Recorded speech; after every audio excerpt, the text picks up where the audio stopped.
அனைவருக்கும் வணக்கம். சற்று முன் வெளியான முக்கிய அறிவிப்பின்படி 60 வயதிற்கு மேற்பட்ட மூத்த குடிமக்கள் அனைவரும் பயன்பெறும் வகையில் அவர்களுக்கு இலவசம் வழங்குவது குறித்து தற்போது முக்கியமான மகிழ்ச்சியான அறிவிப்பு ஒன்று வெளியாகியுள்ளது. இதை பத்தி விரிவாக நம்ம வீடியோல பார்க்க போறோம். வீடியோவை கடைசி வரைக்கும் முழுமையாக பாருங்க. வீடியோக்குள்ள போறதுக்கு முன்னாடி இந்த வீடியோக்கு ஒரு லைக் பட்டனை பிரஸ் பண்ணிக்கோங்க. இப்பதான் இந்த சேனலுக்கு ஃபர்ஸ்ட் டைம் வரீங்கன்னா சப்ஸ்கிரைப் பட்டனை பிரஸ் பண்ணிக்கோங்க. கூடவே பெல் ஐகான் பட்டனையும் பிரஸ் பண்ணிக்கோங்க. வாங்க வீடியோக்குள்ள போகலாம். நாடு முழுவதும் மத்திய மாநில அரசுகள் 60 வயதிற்கு மேற்பட்ட மூத்த குடிமக்களுக்கு என்று பல்வேறு வகையான நலத்திட்டங்களை செயல்படுத்தி வருகிறது.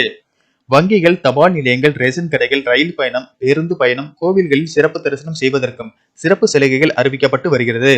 மேலும் ஓய்வூதியம் சார்ந்த திட்டங்கள், சலுகைகள் வெளியிடப்பட்டு வருகிறது.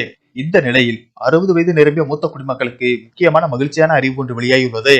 அந்த வகையில் மூத்த குடிமக்களுக்கு இலவசமாக பேருந்து பயண திட்டம் நடைமுறைப்படுத்தப்பட்டு உள்ளது. அதன்படி அடுத்த 6 மாதம் பேருந்தில் இலவசமாக பயணம் செய்வதற்கான டோக்கன் வழங்கப்பட உள்ளது.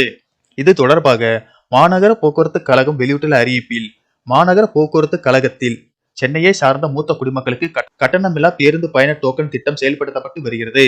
அதன்படி வருகிற 2026 ஜனவரி முதல் ஜூன் வரை பயன்படுத்தக்கூடிய ஒரு மாதத்துக்கு 10 டோக்கன்கள் வீதம் 6 மாதத்திற்கான கட்டணமில்லா பேருந்து பயண டோக்கன் வழங்குதல், அடையாள அட்டை புதுப்பித்தல், புதிய பயனாளிக்கு வழங்குதல் உள்ளிட்ட பணிகள் நடைமுறையில் உள்ள 42 மையங்களில் டிசம்பர் 21 முதல் 2026 ஜனவரி 31ஆம் தேதி வரை காலை 8 மணி முதல் இரவு 7:30 மணி வரை நடைபெறும்.